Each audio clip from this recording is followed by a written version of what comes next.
পার্শ্ব একাদশী 2024-এর অষ্টাদশ মানে 18তম একাদশী ভাদ্র মাসের শুক্লা পক্ষিয়া একাদশী ব্রত পালন করুন। আগামী 14ই সেপ্টেম্বর বাংলা 28শে ভাদ্র 1431 শনিবার ব্রত পালন করুন।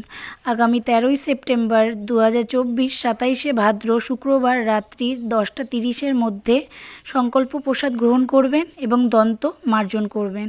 আর সংকল্প মন্ত্র एकादश्यां निराहारः स्थित्वा अहम अपरेहानि भक्ष्यामि पुंडरीकाक्ष शरणं मे भवाच्युतः। আপনি প্রত্যেকে একাদশী ব্রত পালন করুন এবং অন্য ভক্তদেরও উৎসাহিত করুন। প্রাণ গোবিন্দ।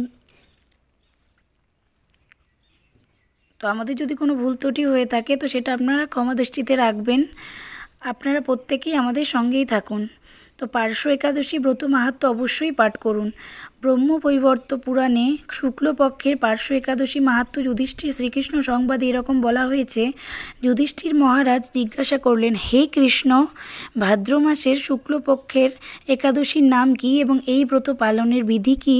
ব্রত পালনেই বা কী পুণ্য লাভ হয়? উত্তরে শ্রীকৃষ্ণ বললেন, হে ধর্মরাজ, মহাপুণ্যপ্রদা সমস্ত পাপহারিণী এবং মুক্তিদায়িনী এই একাদশী বাজপেয় যজ্ঞ থেকেও বেশি ফল প্রদান করে। যে ব্যক্তি এই তিথিতে ভক্তি সহকারে ভগবান শ্রী বামনদেবের পূজা করেন তিনি তিলোক পূজিত হন। পদ্ম ফুলে পদ্মলোচন শ্রী বিষ্ণুর অর্চনকারী বিষ্ণু লোক প্রাপ্ত হন। সাহিত্য ভগবান এই তিথিতে পার্শ্ব পরিবর্তন করেন, তাই এর নাম পার্শ্ব একাদশী বা পরিবর্তিনী একাদশী। যুধিষ্ঠির মহারাজ বললেন, হে জনার্দন, আপনার এ সকল কথা শুনেও আমার সন্দেহ পূর্ণরূপে দূর হয়নি। হে দেব, আপনি কিভাবে শয়ন করেন, কিভাবেই বা পার্শ্ব পরিবর্তন করেন, আর চাতুর্মাস্য ব্রত পালনকারীর কী কর্তব্য এবং আপনার শয়নকালে লোকের কী করণীয়, এসব বিষয়ে বিস্তারিতভাবে আমাকে বলুন। আর কেনই বা দৈত্যরাজ বলিকে বেঁধে রাখা হয়েছিল তা বর্ণনা করে আমার সকল সন্দেহ দূর করুন। শ্রীকৃষ্ণ বললেন, হে রাজন, দৈত্যকুলে আবির্ভূত প্রহ্লাদ মহারাজের পৌত্র হচ্ছে বলি আমার প্রতি আমার অতি প্রিয় ভক্ত ছিল। সে আমার সন্তুষ্টি বিধানের জন্য গোব্রাহ্মণ পূজা ও যজ্ঞাদি ব্রত সম্পাদন করত। কিন্তু ইন্দ্রের প্রতি বিদ্বেষবশত সকল দেবলোক সে জয় করে নেয়। তখন দেবতাগণ সহ ইন্দ্র আমার শরণাপন্ন হয়েছিল। তাদের প্রার্থনায় আমি ব্রাহ্মণ বালক বেশে বামন রূপে বলি মহারাজের যজ্ঞস্থলে উপস্থিত হলাম। তার কাছে আমি ত্রিপাদ ভূমি মাত্র প্রার্থনা করেছিলাম।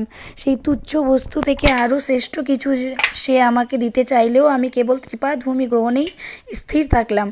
দৈত্যগুরু শুক্লাচার্য আমাকে ভগবান রূপে জানতে পেরে বলি মহারাজকে ওই দান দিতে নিষেধ করল, কিন্তু সত্যাশ্রয়ী বলি গুরু নির্দেশ অমান্য করে আমাকে দান দিতে সংকল্প করল। তখন আমি এক পদে নিচের সপ্তলোক, আরেক পদে উপরের সপ্তভুবন অধিকার করে নিলাম।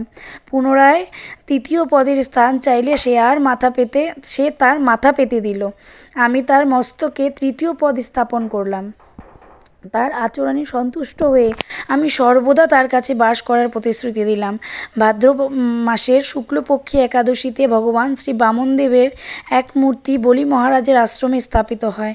দ্বিতীয় মূর্তি ক্ষীরসাগরে অনন্ত দেবের কোলে শয়ন একাদশী থেকে উত্থান একাদশী পর্যন্ত 4 মাস শয়ন অবস্থায় থাকেন।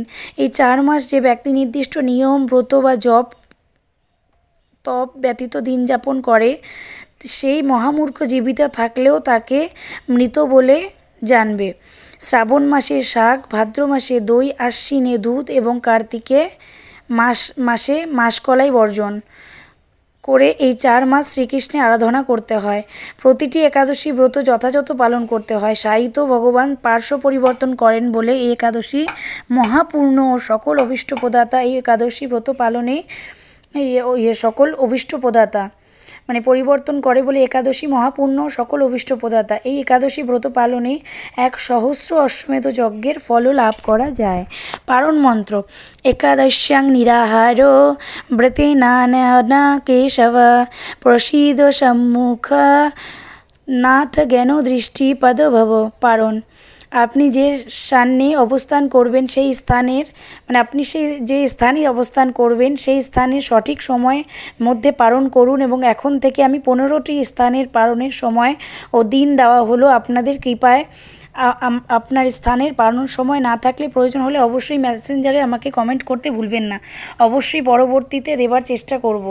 যা এই 13 থেকে 15টি দেওয়া হলো। বাংলাদেশ 15ই সেপ্টেম্বর রবিবার।